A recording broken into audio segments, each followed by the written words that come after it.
Nice to see you could make it. At this time, I'd like to call to order the October 20, 2015 meeting of the Sayreville Board of Education. Can everybody please rise and join me in the pledge? I pledge allegiance to the flag of the United States of America and to the republic for which it stands, one nation, under God, indivisible, with liberty and justice for all. Mr. Board Secretary, this meeting has been advertised according to the Open Public Meeting Act. Yes, it has, Mr. Roll McEnroe. call. Mr. Balka. Here. Mrs. Bacco. Here. Mrs. Bloom. Here. Mr. Brzezinski. Here. Mr. Sayak. Mrs. Here. DePinto. Here. Mrs. Trapp. Here. Mr. Walsh. Mr. Here. McEnroe. Mr. President, I move for executive session. I need a second? Second. I got a motion and a second to go into executive. Please read the resolution. And the second was by Mrs. DePinto. Yes. Yes. Whereas Section 80 of the Open Public Meeting Act, Chapter 231, PL 1975, permits the exclusion of the public from a meeting in certain circumstances, and whereas this public body is the opinion that such circumstances presently exist, now therefore be it resolved by the Board of Education of the Borough of Sayreville, County of Middlesex, State of New Jersey as follows. The public shall be excluded from discussion of and the action upon the hereinafter specified subject matter. General nature of the subject matter to be discussed is as follows. 1. Personnel, including but not limited to agenda items. 2. Attorney-client privileges. Various legal issues associated with the Sayreville War Memorial High School football program. Number 3, student discipline. Number 4, negotiations, SEA contract 7/1/16 through 6/30/19. It is anticipated at this time the above stated subject matter shall be made public at such time as the need for non-disclosure no longer exists. This resolution shall take effect immediately. Mr. Balka? Yes. Mrs. Bacco? Yes. Mrs. Bloom? Yes. Mr. Brzezinski? Yes. Mr. Sayak? Yes. Mrs. DePinto? Yes. Mrs. Trapp? Mr. Yes. Walsh? And Mr. Yes. McEnroe. Yes. The board will go into executive till Mr. 7:30. President, I move we return to public. At this time, I'd like to call to order the October 20, 2015 meeting of the Sayreville Board of Education. Everybody please stand and join me in the pledge. I pledge allegiance to the flag of the United States of America and to the republic for which it stands, one nation, under God, indivisible, with liberty and justice for all. Mr. Board Secretary, has this meeting been advertised in accordance with the Open Public Meeting Act? Yes, it has, Mr. McEnroe. Get a roll call, please. Mr. Balka? Here. Mrs. Bacco? Here. Mrs. Bloom? Here. Mr. Brzezinski? Here. Mr. Sayak? Here. Mrs. DePinto? Here. Mrs. Trapp? Here. Mr. Walsh? Here. Mr. McEnroe. I am present. Can you synopsize the executive session, please?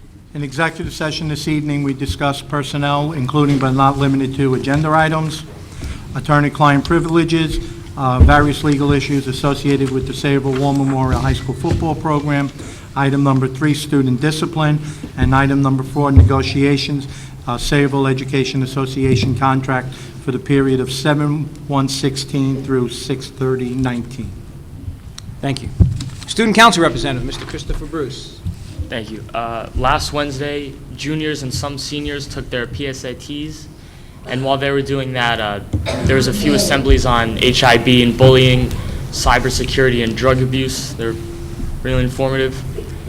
Last Friday, we held our pep rally. It was a good break from class, and students got to show their school spirit.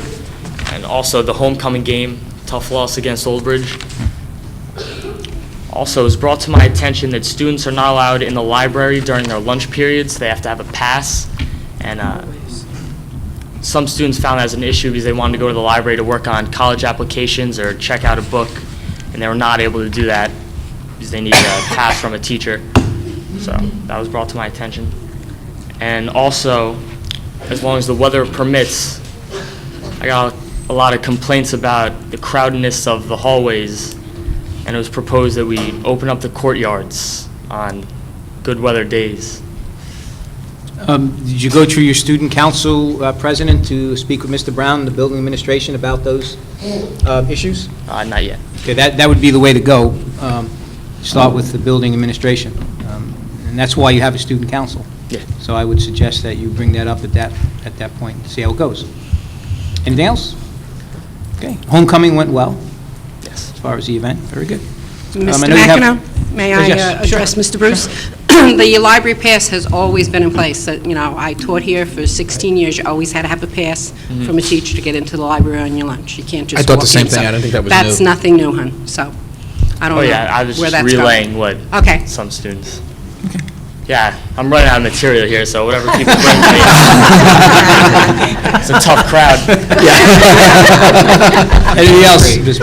No. Okay, I know you got some homework to do, so you want to get to it. I appreciate it. Thank you as Thank you.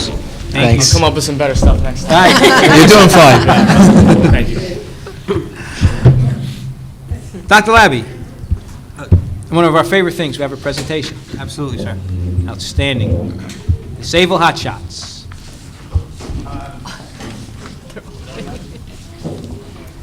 During all of our board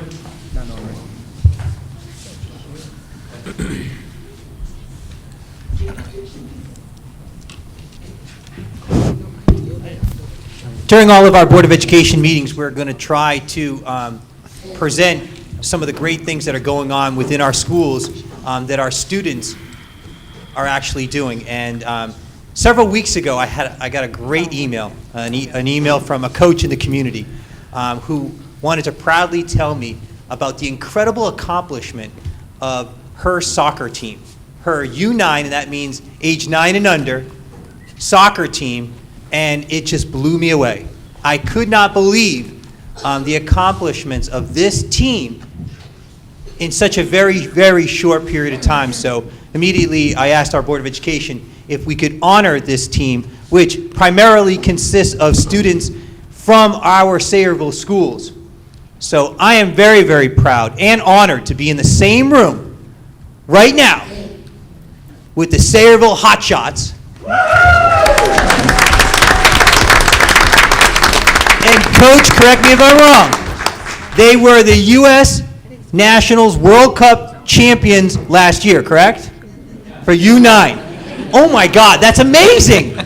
Congratulations, ladies.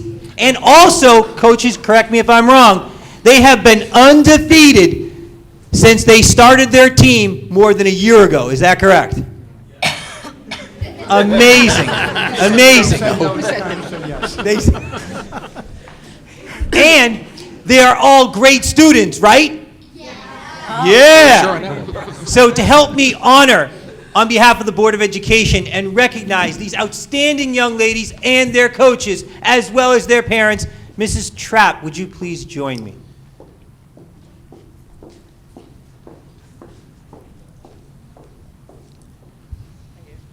My pleasure. I would first like to introduce Ruba Sabia. Is she here? Nope. That's one of our coaches. That was the name that I knew.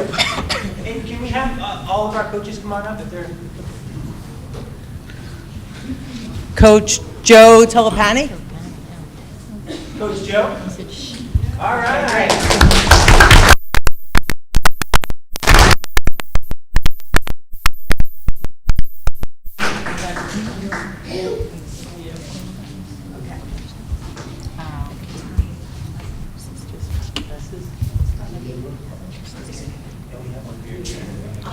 Dan, you're Dan.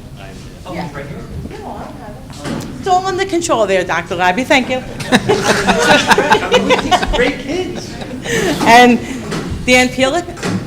Pilak, I'm sorry. Dan.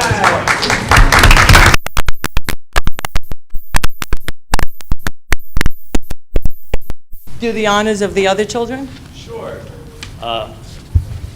Shreya Mehta. Oh, actually, hold on. Okay, thank you. Isabella Milanes.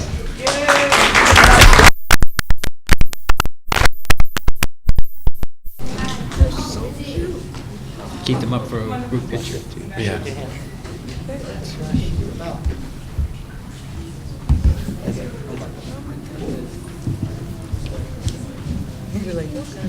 Video.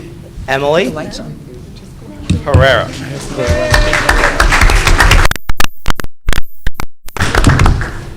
Is that glue back? And no, it's not. Oh, is that the, yeah, put the lights on. Okay, people want to take pictures. Isabella O'Brien.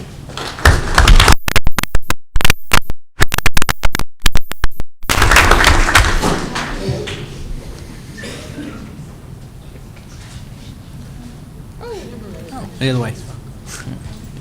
There you go. Chloe Dieguez.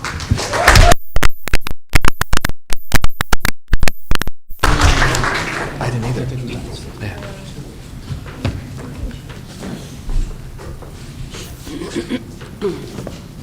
Milani Thompson.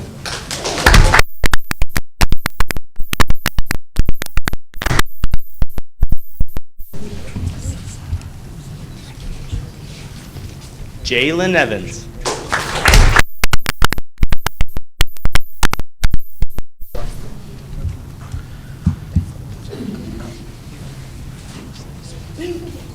Madison Pila.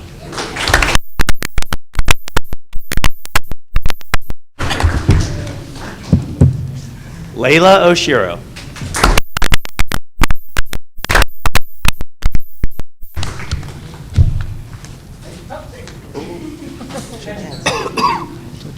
Sophia Cologne.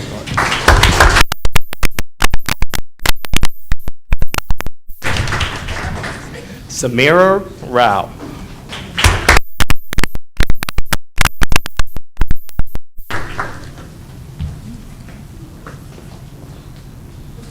And last but not least, Shreya Mehta.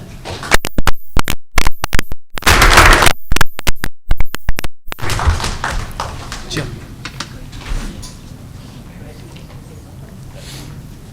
You pose for a group picture. Let's give a great big hand again for the Sayreville.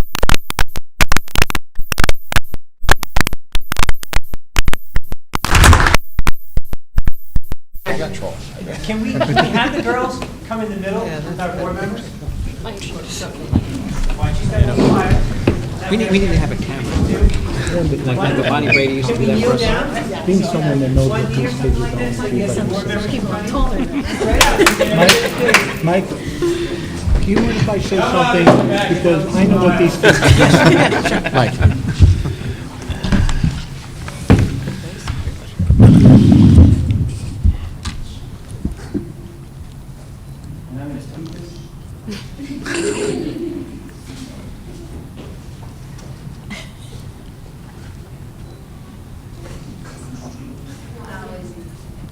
Hey, can our coaches come on in there too now?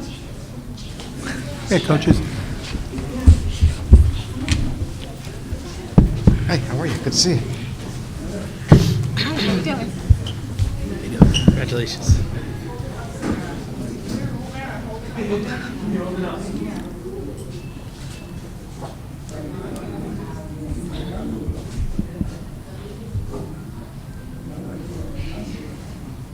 And our parents, would you like to go on in the picture too? Because you guys did a big part of this.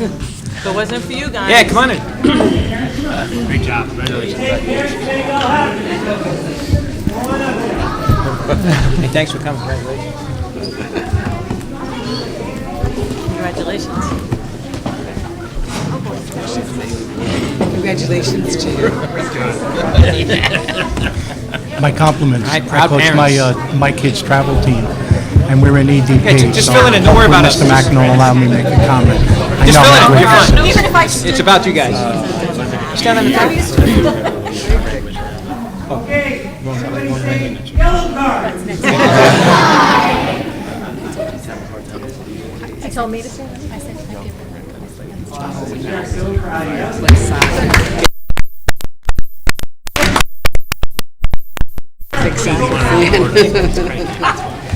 We'll deal with him. If I could. Dr. Ayers, if I can make a comment. I know Mr. DeAndre is a soccer coach in his own right, would like to say a few things. Oh, go ahead. I'd just like to comment, for those that do not understand what these girls are doing, I've had the fortunate opportunity of coaching a travel team for the last 8 years. We're playing in a very competitive EDP league, and I look forward to someday, I travel with my kids to a showcase where there are 200 college coaches. So I hope one day to have the opportunity to see these young ladies perform, where there are college coaches looking at them for their scholarships. Because what these kids do on a regular basis are probably practicing somewhere between 3 to 5 hours a week, traveling At this point, are you leaving the state of New Jersey yet? Okay, so at some point in time, hopefully they'll have the same privilege as my team. We travel New Jersey, New York, Connecticut, Pennsylvania, and we do a tournament outside of Washington, D.C., where the college showcase is. So this is a commitment by kids on a regular basis to their team, because it's not easy. So my compliments to you, because it's not easy being a travel player, and the parents who commit every Sunday to traveling the state with their kids. So my kudos to you, because it's not easy. Ladies, you represented Sayreville very well, and it appears that the Sayreville Lady Bombers soccer team has a great future. So congratulations, everybody. Thank you.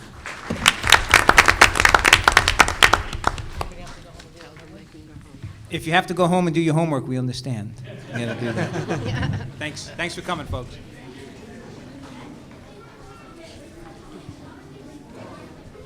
That's where I would What's that? That's what the kids were thinking. The kids were thinking, let's go home and do all that. Andrew, I got it. What does the Andrew do? It's that lady up there. She's a teacher. Is it last call, Andrew? She said it. We will figure out how the lights work eventually, I guess.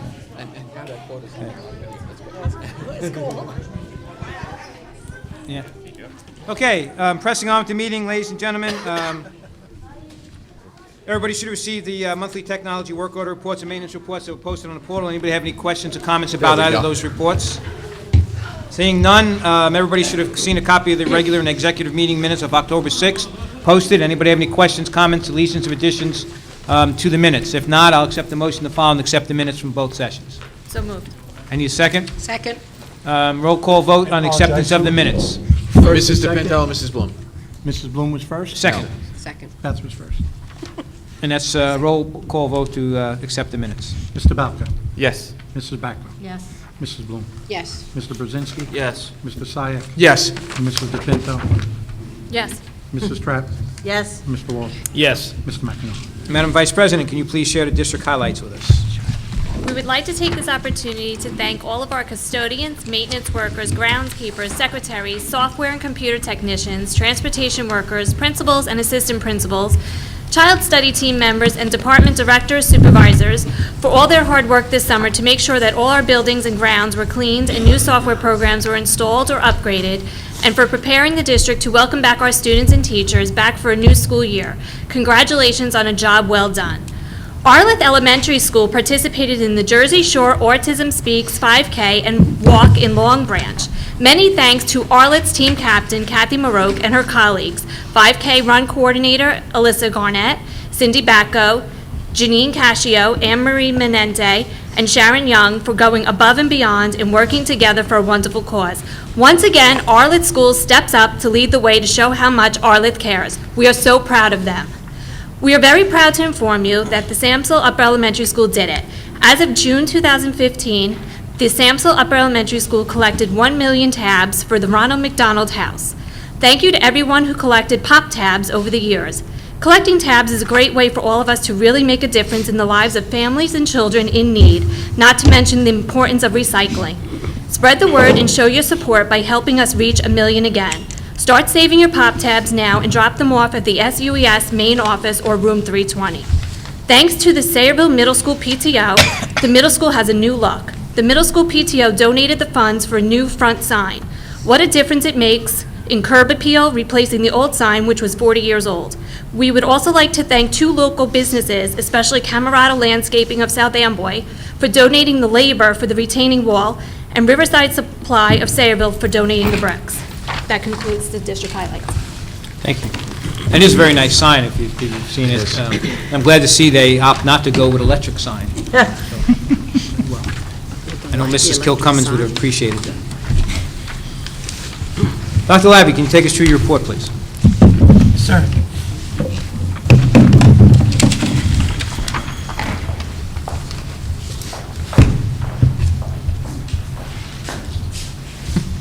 That's good.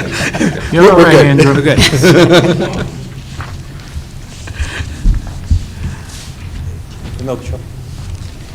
Okay, if I can bring your attention to Vision 2030, Finance and Infrastructure. Oh, you put it away? Sorry.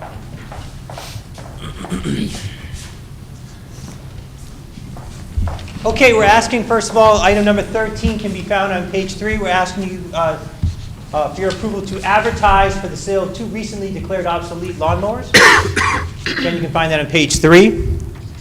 We're asking you to award 2 different contracts to the Middlesex Regional Ed Services Commission, one for non-public security aid, as well as another one, number 15, that can be found also on page 3, for us to rent the Aquatics and Fitness Center at the rate given for our swim season. And that begins on November 9th and ends on February 1st, 2016. Again, both of those, items 14 and 15, can be found on page 3. Number 16, which can be found on pages 3 through 4, we're asking you to accept a donation of recess equipment and training from the South Amboy YMCA to the Arlith Elementary School. It's a pilot program in which the Arlith Elementary School is going to be utilizing structured play during recess. There's a lot of research on structured play and how that reduces the number of accidents out there at recess, as well as behavioral problems. So we'll be piloting that through the training of the YMCA and also through the equipment provided by the YMCA and this grant if you go ahead and so approve it.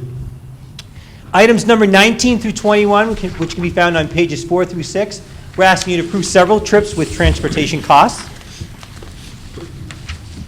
Item number 20, we're asking you to approve a facility usage permit for the board bus. Our SEA, as they do every year, uses that board bus during trunk or treat, and that will take place on October 28th at Borough Hall. You can find that on page 4. Item number 22, we're asking you to approve 2 out-of-district contracts for students with disabilities. We're asking you also to approve a contract with an itinerant teacher of the visually impaired. We have a particular child that needs quite a bit of services, and we're asking you to approve that contract.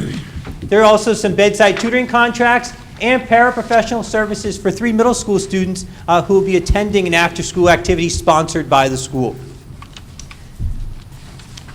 I bring your attention to the addendum, and I do apologize for the numeration on that. It should actually be items number 23 and 24. Again, if you can make that correction, Board of Education members, I do apologize for that. The addendum items for finance should read 23 and 24. For number 23, we're asking you to approve a general education student to attend the interim alternative education program at the Middlesex Regional Ed Services Commission at a date to be determined for up to 45 days. And number 24, we're asking you to approve a student settlement agreement. Are there any questions on Vision 2030 finance and infrastructure? Did we ever approve, Emilio, the board's attendance at next week's workshop? I don't Yes. recall seeing. When did we do that? We probably did that May of last year. May of last year. May of 15, I apologize. Okay. All right, just want to make sure. Go ahead. I have a question. Go ahead. So number 15, we are going to be swimming out of the Aquatic and Fitness Center on Cheesequake?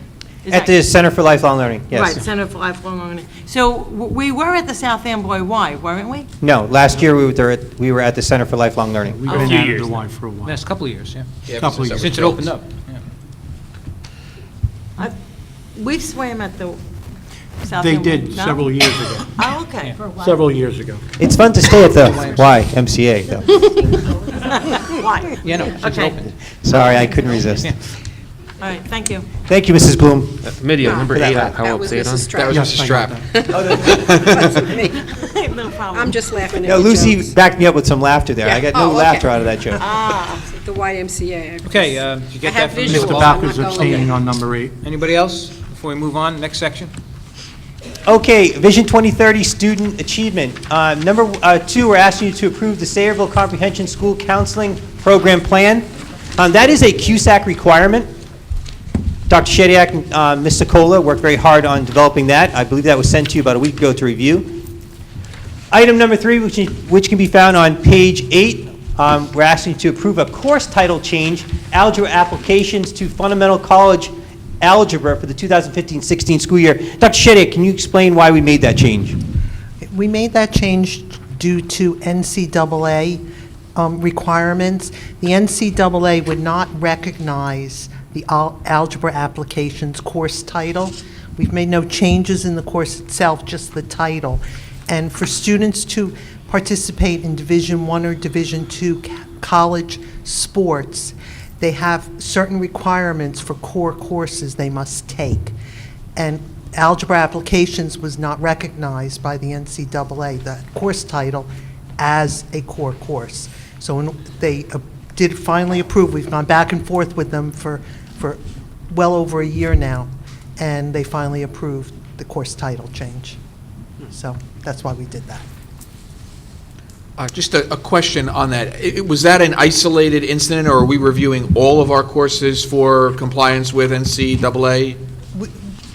The NCAA, we submit the list of our courses, and there is an approved list. Okay. So we've had to, through the years on occasion, going back a number of years ago, we used to call some of our English classes English Core.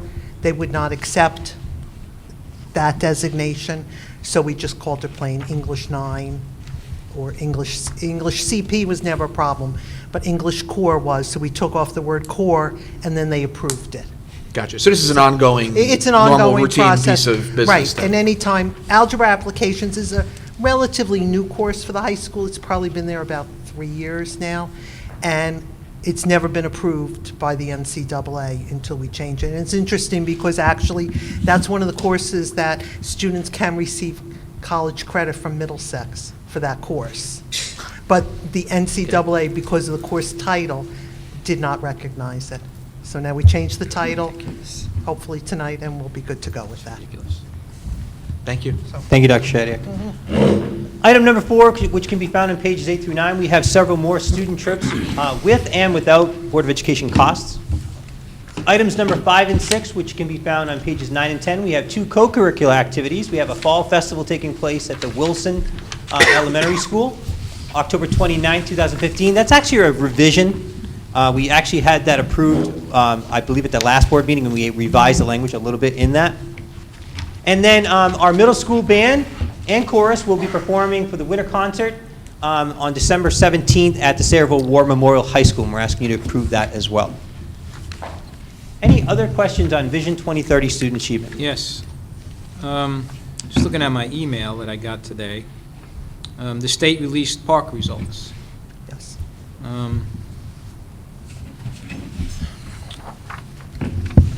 Looking at them initially, this is just the state. It's not broken up by districts, not broken up by students, just the state of the 30,000 students that have taken it. And recall, park is the assessment piece of Common Core, and they don't look that good. I mean, No, they don't.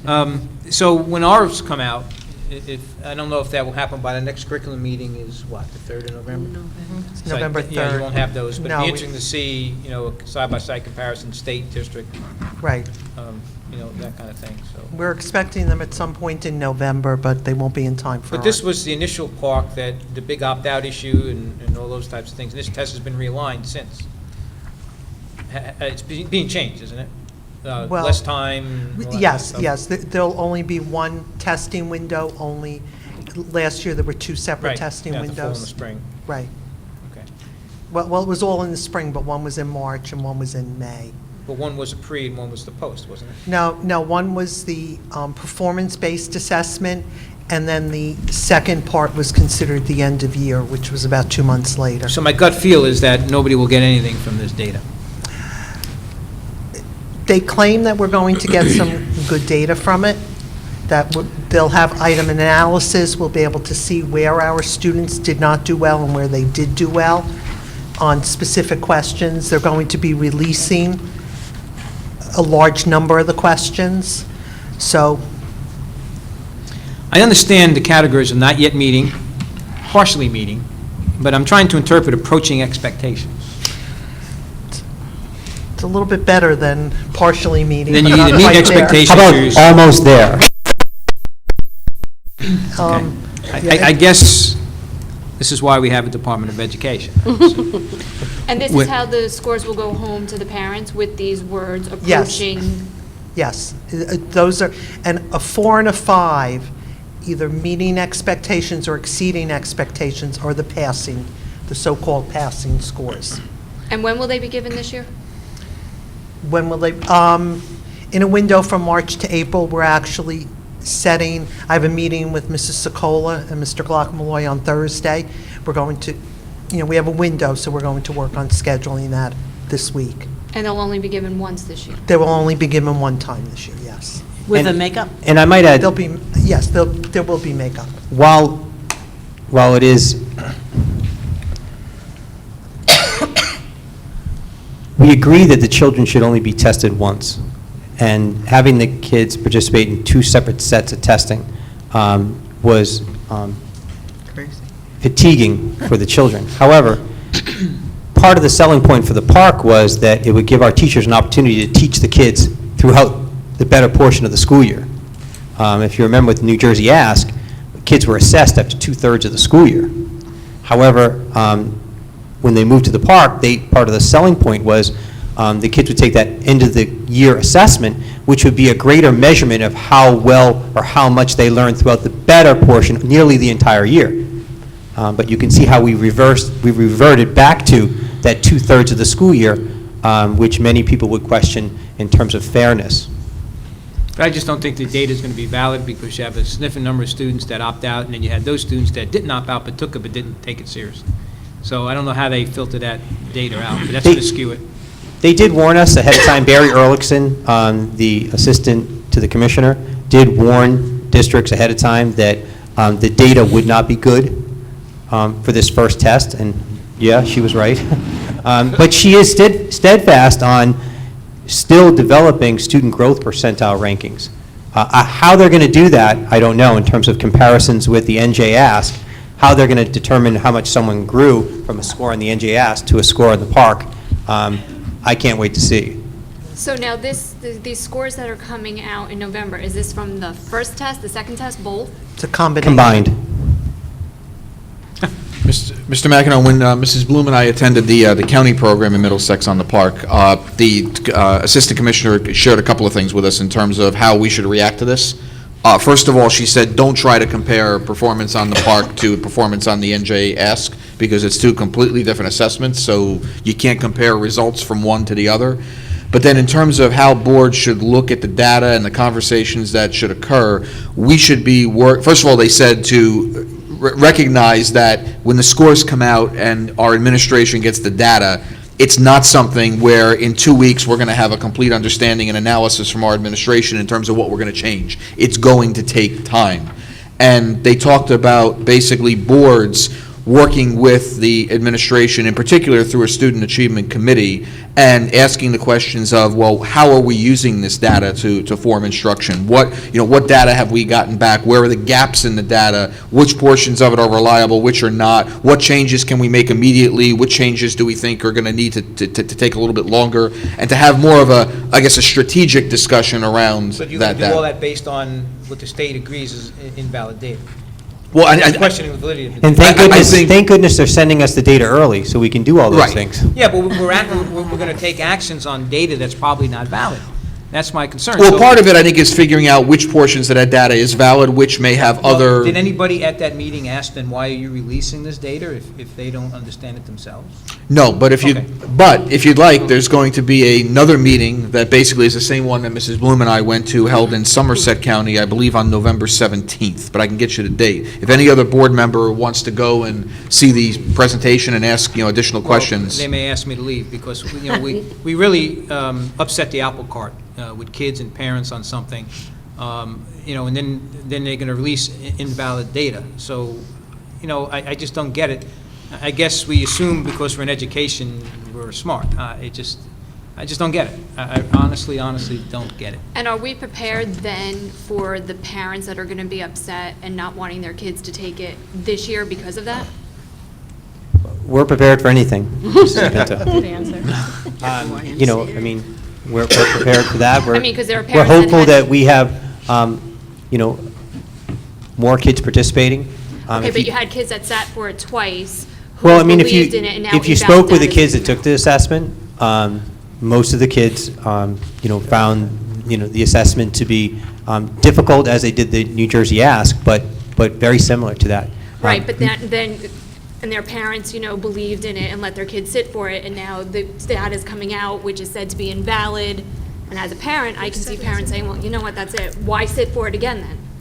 Well, I'm hoping that's not the case, because regardless of my opinion on how the state followed through with this year, it is essential that we have our kids participate in this, because it is going to provide us with invaluable data on how to better instruct them and how to better promote more positive outcomes for our kids. So I'm hoping that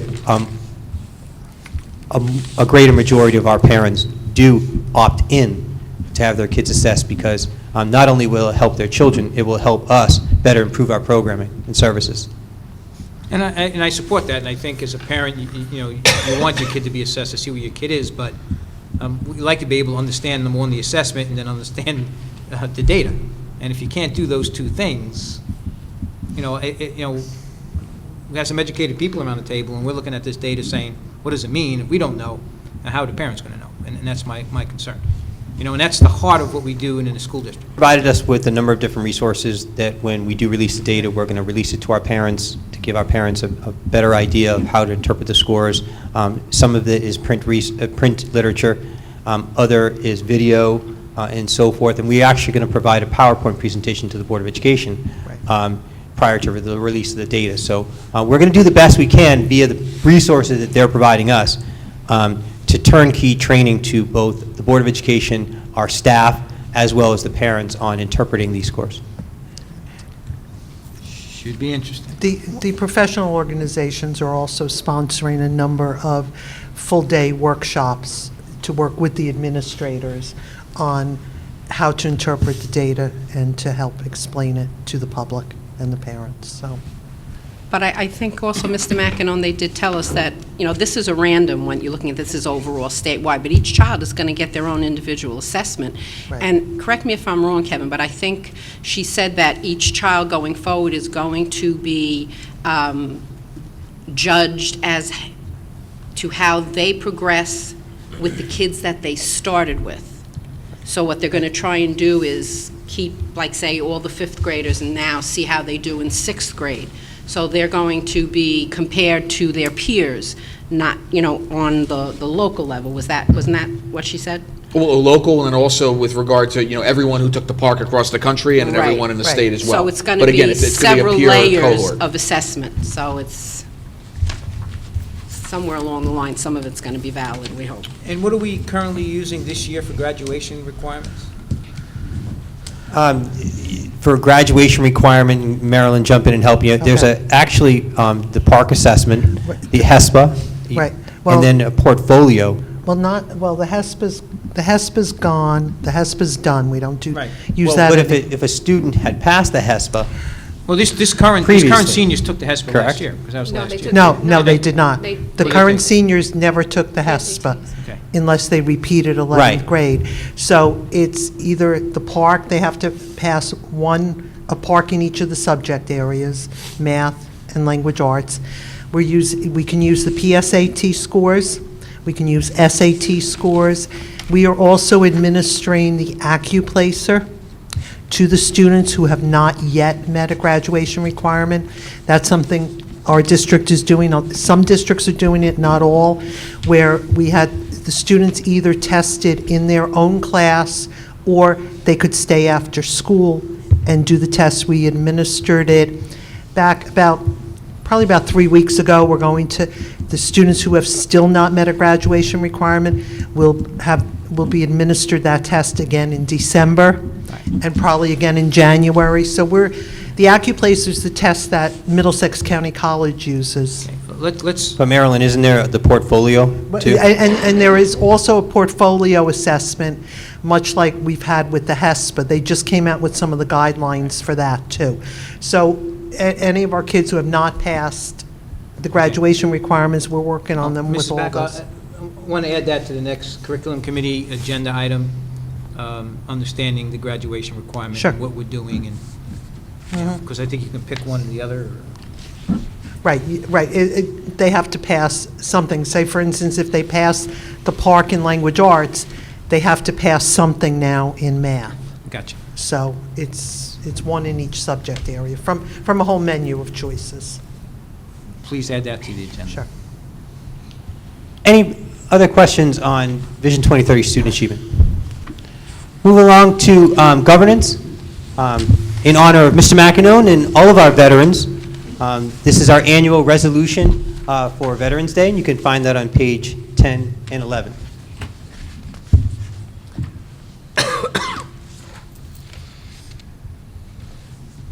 Vision 2030 personnel. Items number 1 and 22, which can be found in the addendum. So item number 1 is on page 11. Item number 22 is on the addendum. We're asking you to accept the resignation of a paraprofessional at the middle school, as well as the lead custodian at the Eisenhower Elementary School. Numbers 5 through 6, we're asking you to approve the retroactive reemployment of 2 transportation workers. That can be found on page 12. Items number 7 and 23, and obviously 23 is on the addendum. Number 7 is on page 12. We have some leaves of absence that we're asking you to approve. Items number 8 and 9, which can be found on pages 12 and 13. We're asking you to rescind the appointment of the girls junior varsity basketball coach here at the high school. And then we're asking you to appoint the assistant coaches for the swim team, as well as the winter track team at the high school. Item number 10, we're asking you to approve several volunteer coaches at the high school. And you can find those names on page 13.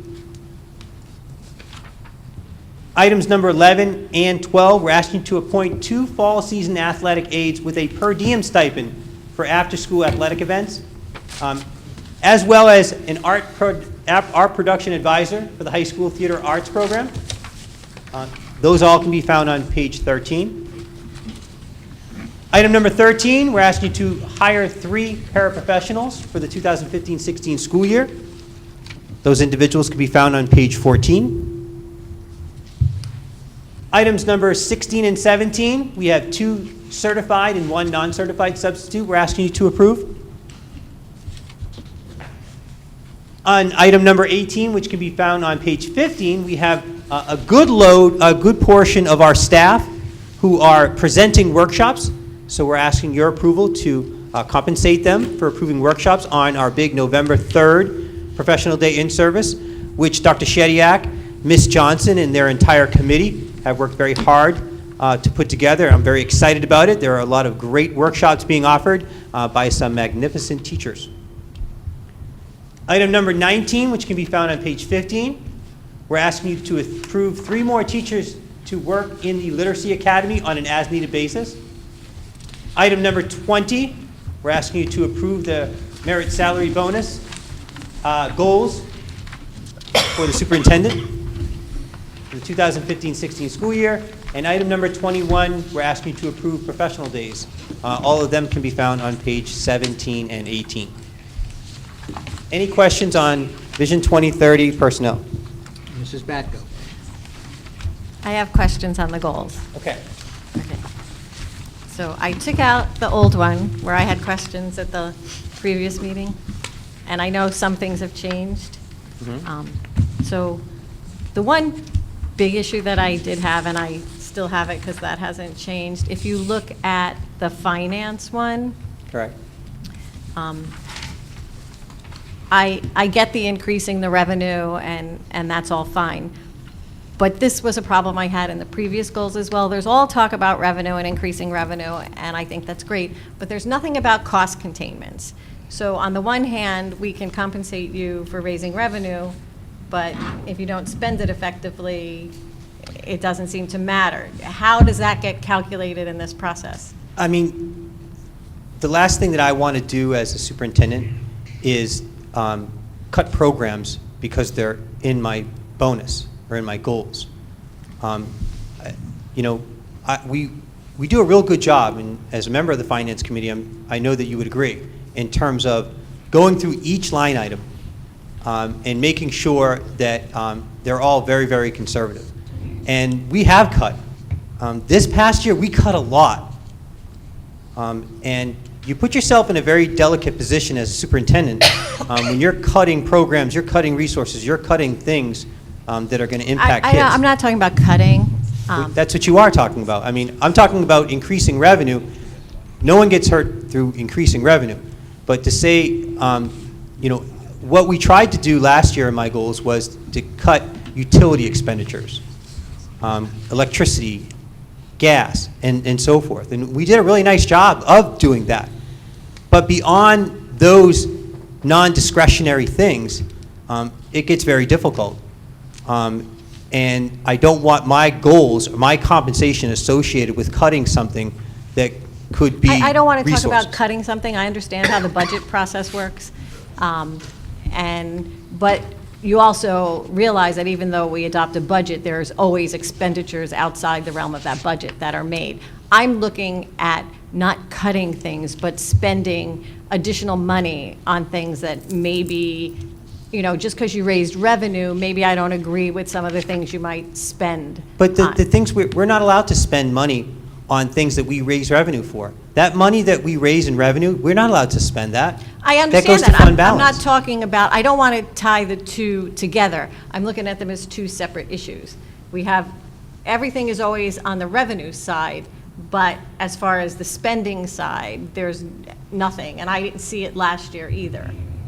Well, I think what you and I are talking about is, we budget for things, and we cut. For instance, in this past year, the deficit we had. Okay, we went into a budget, nearly $4 million over, and we had to make very, very tough cuts with that. Right, let me give you an So example. going in, I know, so then going into this operating budget year. Right, but we're those not budget- talking about the same thing, I think. Let me just give you an example, all right, this way, Okay. something we disagreed upon that Okay. would probably bring what I'm trying to say to light. You created this new program, say, for enrollment in Sillover, and you hired someone to do it. And then you came to the Finance Committee and now wanted to hire a consultant to help the person that you hired. So I look at that as it was outside the realm of the budget, and I didn't really think that it was an additional cost that we should take on. But we didn't do that. I know we didn't do it. I'm trying to just explain. I'm not looking at cutting. I'm looking at something that you wanted to do that were, say, additional. Well- So how does things like that fit into this process? And those are isolated incidences. Right. I just wanted to use an example because I don't want to, you're No, harping I on the understand what word you're saying, cut. but if I was to go back and look at our budget and the things that were unbudgeted, okay, first of all, purchase professional services for some of our students with disabilities. I can't control that. You just approved tonight itinerant services for a teacher of the deaf. So when an IEP is developed based upon what an IEP team determines as a student's needs, I can't always accurately predict in a budget what that's going to be. So one of the line items this year that is well above what we budgeted for is purchase professional services for our children with disabilities. But we have to do that. I have no choice about doing that. We had to do it. It could go the same with out-of-district tuition. We do our best to budget for out-of-district tuition, but when we have families moving in from other districts, other countries that require that type of placement, again, an IEP team makes that decision, Amidio and I have to find the money for it. So there are services. We had 4 unbudgeted teachers. We didn't want that, but due to the number of kids needing special education and related services, we had to hire 3 additional unbudgeted special education teachers, as well as an ESL teacher, because we were over the amount of students in 2 particular areas. Unbudgeted, but we couldn't do anything about that. So we have to provide that, but we can't do anything about it. I'll use another example. We did provide consultation services to our new athletic director. That was not budgeted for. However, that was something that we determined necessary. So there are times in which we'll go ahead and ask you to approve the expenditures that are outside the budget line items that are voted upon and approved. But in the case that you just provided, we discussed that at a finance committee, and I decided at that point not to do that. So I understand your point, and I'm the first to agree that we have to make sure that our expenditures that go outside of what we budget for are to a minimum. But I'll tell you right now, they are, in terms of discretionary. Right, and I understand that whole concept, but I guess I look at this as goals that are outside the realm of the norm, that they're additional attainments. So if you're looking So I understand, like, so from the revenue side, you're looking to go over and beyond and raise revenue, and that's great, and get compensation for it. But on the flip side, how do I, shouldn't we find a way to look at the cost side? Where's the goal for the cost side? Well, Let me three-tier jump in. busing, Let too, me that jump on was, this. What's that? the three-tier busing was something he. Well, I was thought going to he mention did. that. Three-tier busing was a perfect example of cost control. I think you used not cost cutting, but you used cost control. All right, but whatever, all right, so if you wanted, so let's use that as an example, the three-tiered busing, you put that in, where would that come in something like this? You got, hold on, I have to address this. You have to understand my point with that. So let's say that I was to put something like three-tiered busing into my goals. And we go ahead and we implement a change like that, and it's in my goals. Think of the public scrutiny that you're going to receive and I'm going to receive for doing that. Right, it wasn't in your goals. Right. I understand. And that's part of the problem. So when it comes to cutting things or doing things like that, putting that in my merit bonus goals sets me up for people to say that I'm just Because you keep harping on the doing word this. cut, and it's not about cutting, it's about maintaining costs appropriately Can I or say- not. can I I guess that's can I right. jump in on this? Yeah, go ahead. First of all, the superintendent doesn't spend any money, because any money that's spent has to be approved by this board. That's the first thing. Secondly, when you talk about cost control, admittedly, our budget's $80 million. Slightly higher. What percentage of that is personnel and health care benefits? Probably 80%. 80%. Okay, so you have left what, $16 million. Now you have to have transportation, okay, all those other things. So when you really get down to it, what does the Board of Education have discretionary? Say $3-4 million that you play around in the budget. If you don't have any unfunded things like special ed needs and, you could have 3 kids move into your district and that could bust your budget. So I understand what you're saying, cost control, utilities, that was our big initiative. We're looking at solar panels. Those are things that I see as cost savings. And I agree, and we had this conversation, that those should not be in your goals. Revenue is different, okay? So, when you say we should cut costs, the only way a district really cuts costs is you cut personnel.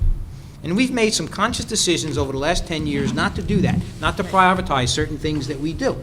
If we really wanted to reduce the budget, we can do those things, but the effect that has on the community and the district is not worth it. And that's So not, that's my point, that, we talk about cost cutting, but you don't have a lot of money to play with because you have a lot of things that you have to But pay it's for. not necessarily cost-cutting as much as it is. Cost control or And cost. so- however you so wanna- spending. It's all synonymous. Mrs. Backo. So give us an example of a goal statement, maybe, that would help. Mr. Sack, I just say, and I agree with you, Mrs. Backo, that those could be goals. Should be goals.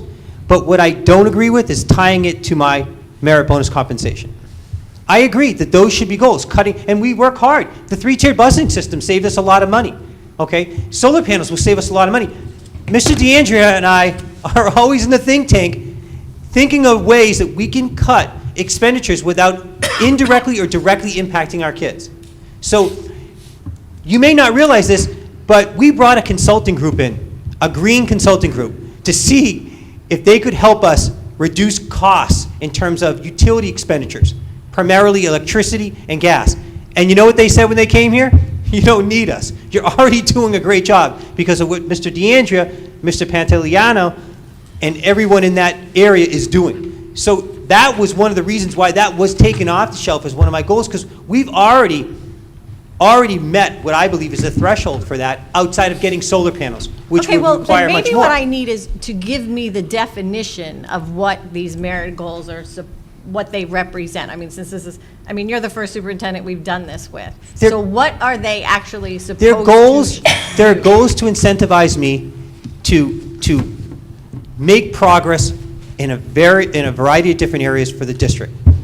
But as a superintendent, I have to be really careful about selecting goals that could be scrutinized that I'm harming kids by doing them. By improving PARCC scores, by improving SAT scores, by improving advanced placement scores, those are helping kids. By increasing revenue so that we don't have to cut, that's helping taxpayers but not hurting kids. A prime example is there was a superintendent in Somerset County that as one of his goals, he said he's going to decrease the number of out-of-district students in the district. Okay? Well, you know what? That's going to save millions of dollars. But immediately, who was he attacked by? the first child that wants an out-of-district placement that doesn't get one, oh, it's because it's in his goals. He's doing this, he's purposely harming the student so that he can meet his goals. So I have to be really careful in terms of the goals that I select to be compensated for my bonus. Not goals. We can set goals. I have no problem adding another district goal to cut expenses. No problem with doing that. And as all my goals, I will strive and give 150% of myself to achieve them. But I have to be really careful of which ones I tie to my compensation. Okay. All right. Some of the other questions I have are just like some of the changes in the wording that were done, if you can explain. All of my goals have to be approved first by the executive county superintendent. And that's what the holdup was. I sent it to the executive county superintendent, and basically, she gave me revisions in the language, and those are the revisions that you see. So the words like effective, she took out? Yeah. And do we have a rationale on why we would do that? I sent it to her for approval. She revised the language. It's funny, I have 9 million bosses.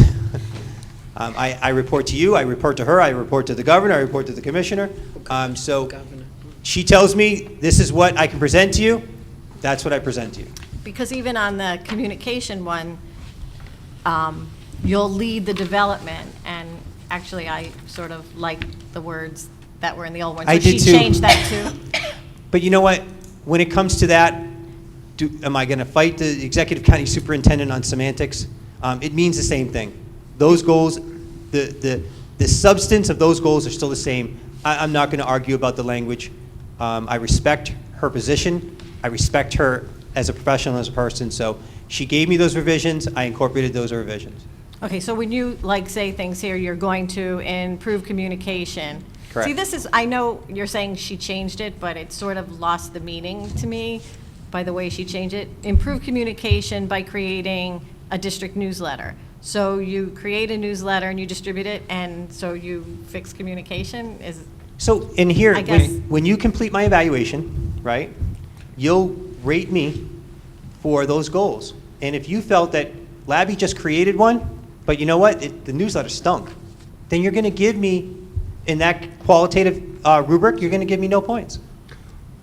Okay, so the fact is you don't have to just create it. It does really have to be effective, even though we took all those words out. I would think Is that how everyone it answering works? that, I think that's why you have that rubric. Okay. Let me just. You have that rubric here, so I think in terms of the rubric I provided you, a poor would be either I didn't do it, right? Right. Or it was done poorly. Okay. Remember, communication is in your goal because I the know, they board all evaluated that last time and said we wanted you to improve it.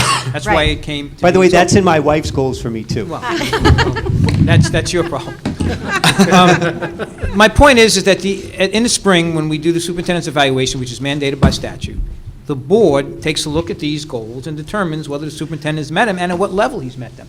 And now, if I see a communication goal and I see he sent out a newsletter, I say, well, that, to me, that's not measurable, so you don't get any points for that. I mean, we control the process. That's right. Okay, and in the high school I one, guess there were 4. I guess I didn't get through. I understand. In the what? I understand, Phil? I get Okay. it. Yes, there were 4 measurements. And then one disappeared. No, they're all there. Well, we had. For the high school, you have Park English Language Arts, you have Park SATs, Math, APs. you have SAT Math, AP. you have SAT Language Arts, and then you have Advanced Placement. There were 5. They're all there.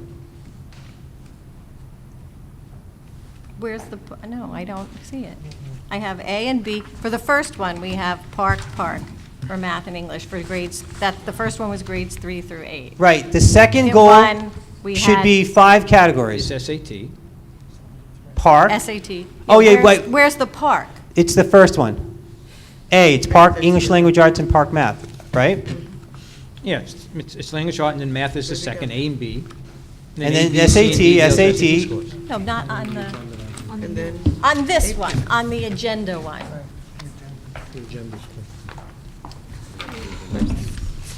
This is, this one, did we take that one out? Grade 11 Park.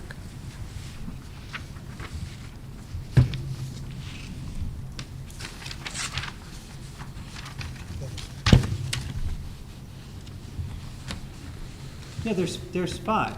Where's grade 11 Park? Oh.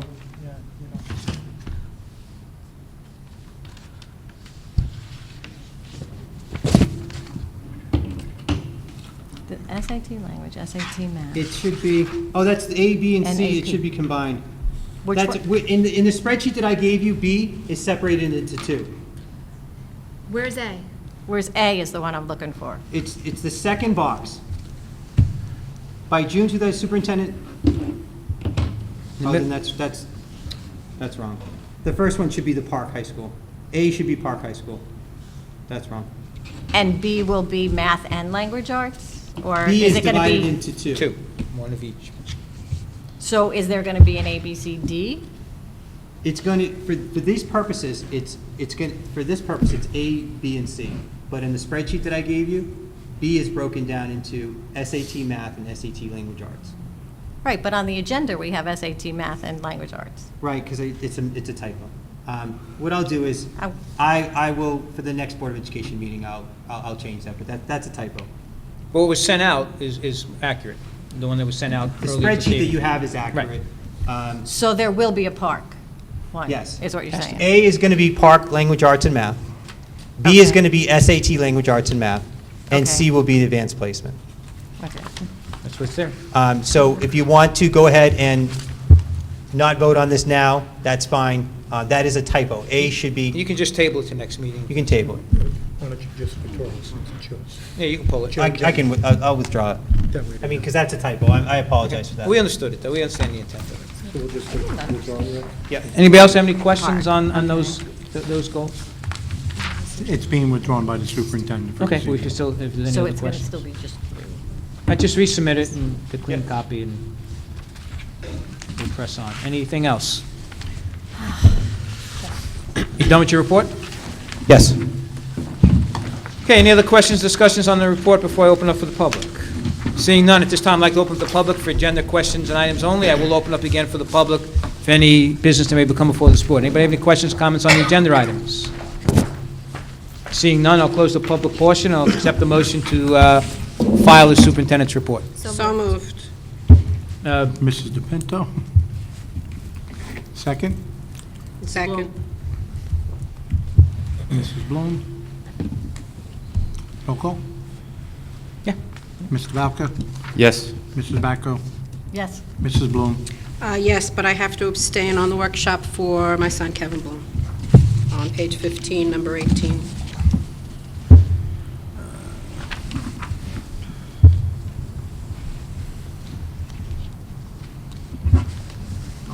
Which page again? Page 15, staff presenting workshops, number 18.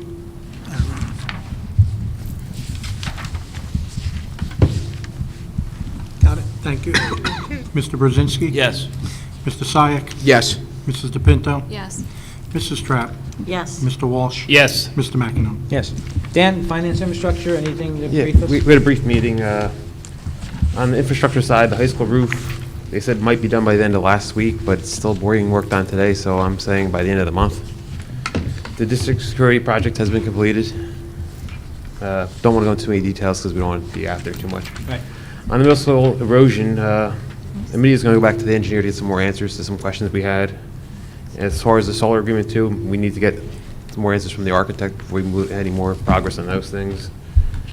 We talked about doing a bond refunding of bond refunding, so that's going to guarantee us at least 3% savings over the life of the refunding, so that's going to be looked into. But first, I guess we're going to do, are we going to do RFP for the bond council, or? No, I've called colleagues and I've gotten names of some other bond councils, and I'm waiting for Mr. Bush to see if he knows any of them that he can recommend so we can move forward. Because there's like legal conflict with our bond council, we're changing bond councils now. And Gotcha. the auditors are doing the year-end audit, and I think they're moving right along, so. We on schedule with our On budget schedule. calendar? Hopefully they find a nice chunk of surplus somewhere we can. That's your job. Yeah, I told them, I was like, hey, we need more surplus, so it's. Okay. Student achievement, we didn't, do we have, we didn't have them, right? Policy? No. Personnel? We had a short meeting earlier today. Ms. Reese updated us on the ASAP Online is up and working well. And we also talked a little bit about the EpiPen, new EpiPen regulations. Our coaches are trained in using the EpiPen, and hopefully more staff soon. Very good. Delegate to the New Jersey School Board Association. We've got the delegate assembly coming up in November, so for our November meeting, I'll have the resolutions that'll be on the agenda for that, and I can get board direction with regard to that. We have our annual workshop next week. We've got the president of National School Boards coming out for that.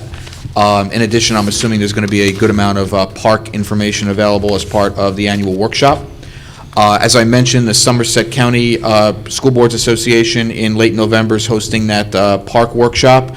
And for any prospective school board members who will most likely be joining us, if you contact Mr. DeAndrea, we could probably get you registered for that because there is no cost if you're interested. And in addition to that, we passed the resolution earlier today regarding Veterans Day, and I just wanted to share a brief story. I had Glenn Cook, who is a private consultant, come in, and he basically is working for writing different articles for publications. He writes for the Curriculum Directors magazine, he writes for American School Board Journal, he writes for the Superintendent's publication, and he is basically doing a story on our recovery from our football program and how we've responded to it and how we've come back. It's not a recap of what happened as much as it is a moving forward and what boards and educators can learn from the process and how to recover from a crisis. So he was in a couple of weeks ago, and we had one of our football games, and he met with Dr. Labby, he met with Mrs. Reese, he met with our football coach, Ms. Taylor, several people in the district, and I had dinner with him that night before the football game. And he told me about, all the people he met with, and then he said to me, and then I wanted to get a feel for the community, so I took a ride, I drove through the town just to try to get a feel for the Sayreville community. And I said, well, what did you think of our community? And he said to me, well, two things stuck out. He says, I've never seen a community with more American flags on homes. He says, they are everywhere. He says, I've also never seen a community that on many of the streets have red, white, and blue street signs dedicated to those who were killed in action defending our country. He says, and it really says a lot about your community and what your community as a whole values. So I'm hoping that makes it into the article, but with Veterans Day coming up and the resolution that we passed, I thought that someone who had never been here and his first impressions of our community when he was here to do a football story about the recovery and ended up taking away the fact that we know true heroes in our community and we haven't forgotten them and we recognize them, I thought was very powerful. And that concludes my report. Well said. Any discussion about any topics to open up for the public? Yeah, oh, yes, I do. Yes. Okay. The pilot committee met last night with the borough. Talk again, what does pilot mean? Pilot, payment in lieu of taxes.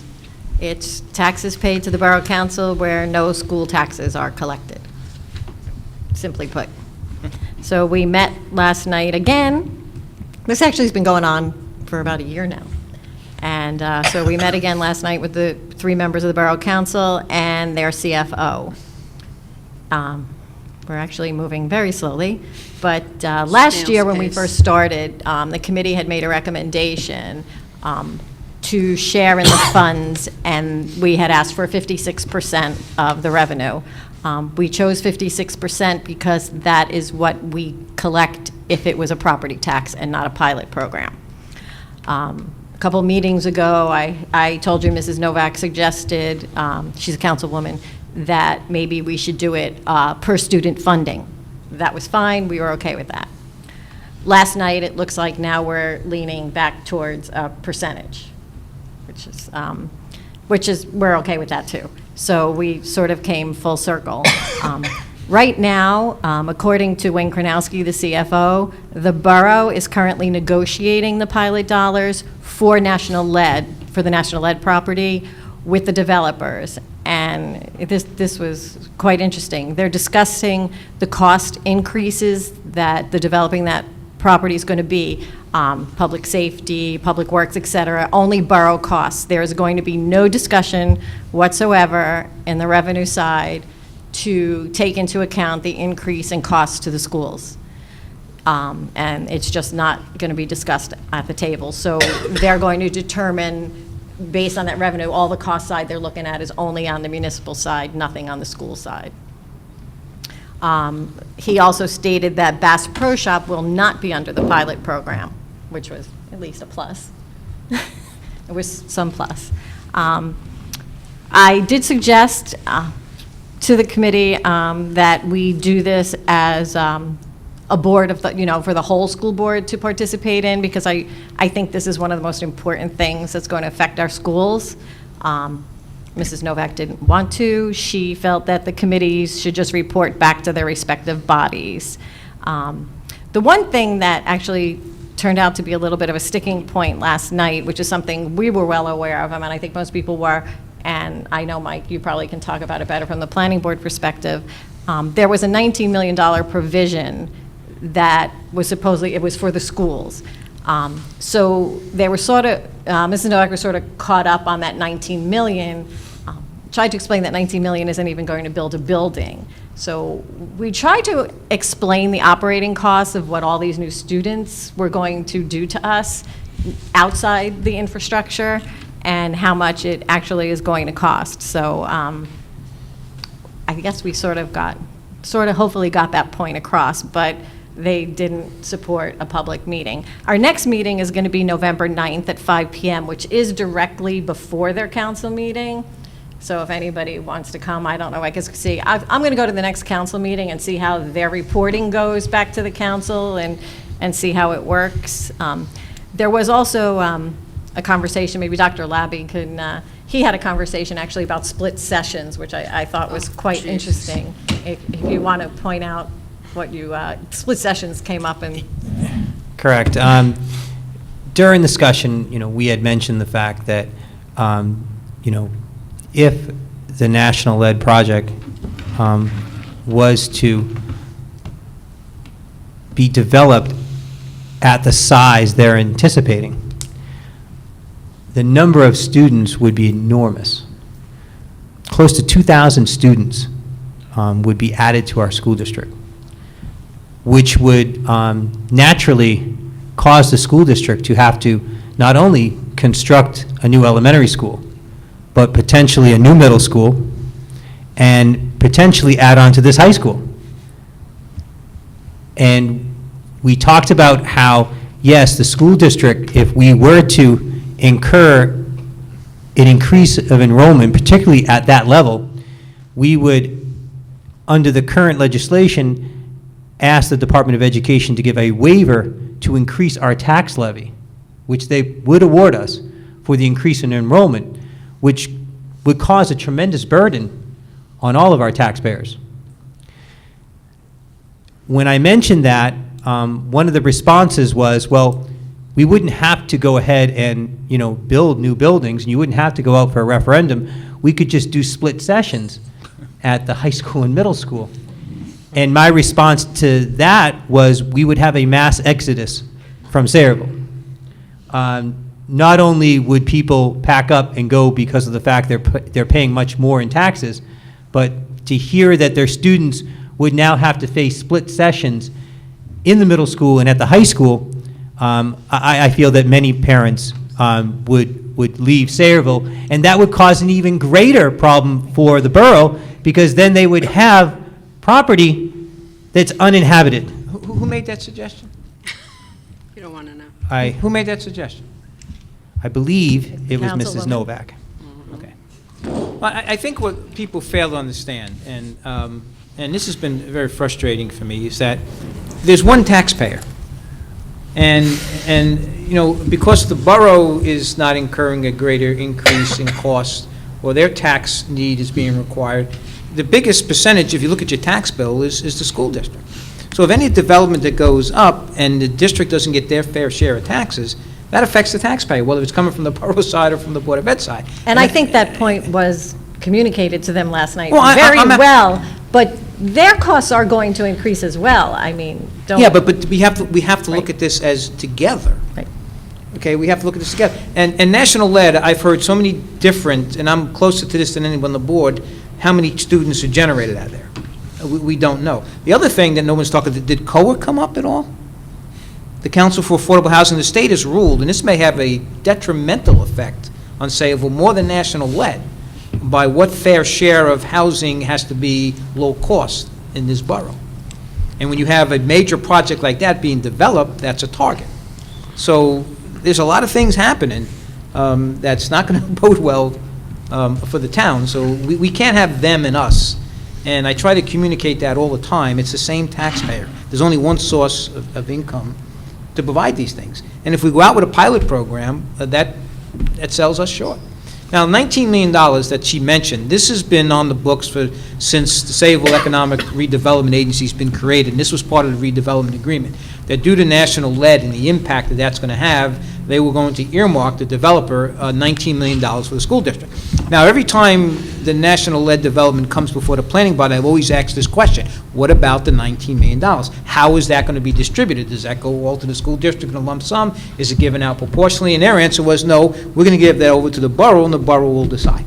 So Right, and a comment you see was where this is made going. last night that that was not going to be a lump sum, that it was going to be over maybe 8 to 10 years. So I don't know how that's Has going to to help help. us with And that's with a based, structure. that's from the land tax, not the property.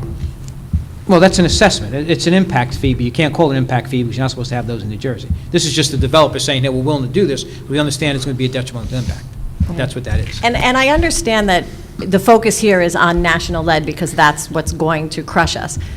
But this all started because of the Club Benet project. Right, on That's 35. going to be done very shortly, so we're looking at September. So I tried to push the focus back to that and set up a procedure for that, and then if we get that under control, then we can move on to the national lead, because they haven't actually negotiated, they don't have the numbers yet for the pilot for the national lead property, but the whole financial agreement for the Club Benet is done. So, and that's revenue-based, it's not going to be. So that would make it easier thing.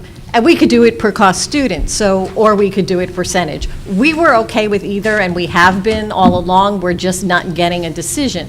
So there was a long talk about what actually is the cost per student.